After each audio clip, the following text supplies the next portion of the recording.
Hello বন্ধুরা, আমি Abhik. Crypto market সম্বন্ধে যদি যে কোনো আপনারা ক্রিপ্টোর নিউজ জানতে চান, এই ক্রিপ্টো এখন চ্যানেলটিকে আপনারা অতি অবশ্যই সাবস্ক্রাইব করে রাখুন। আমরা আজকে ক্রিপ্টো মার্কেটে ট্রেন্ডিং কিছু কয়েন্স এর প্রাইস, এছাড়া মার্কেটে কবে কোন নিউ কয়েন লঞ্চ করছে সেই ব্যাপারেও আমরা কিন্তু আজকে জানবো। প্রথমেই আপনাদের জানিয়ে দিই, আজকে বিটকয়েনের রেট চলছে $42,657, যা স্বাভাবিকের থেকে 81% ডাউনে চলছে।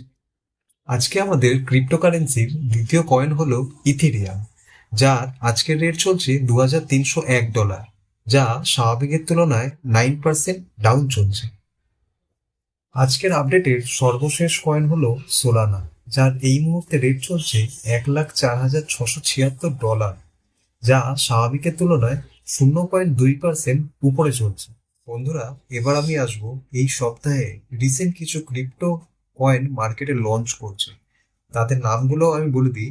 হার কয়েন বলে একটা কয়েন আসছে মার্কেটে, তার সাথে সাথে ভিপিআর কয়েন আর বেফে কয়েন বলেও আরো দুটো কয়েন তার সাথে আসছে। তো বন্ধুরা, আশা করি তোমরা অনেকটা হলেও আপডেট পেয়ে গেছো। তো আজকের এই ক্রিপ্টোকারেন্সির ভিডিওটা তোমাদের কেমন লাগলো অবশ্যই কমেন্টে জানিও, আর চ্যানেলটি সাবস্ক্রাইব করো, আর ভিডিওটা বন্ধুদের সাথে অবশ্যই শেয়ার করো।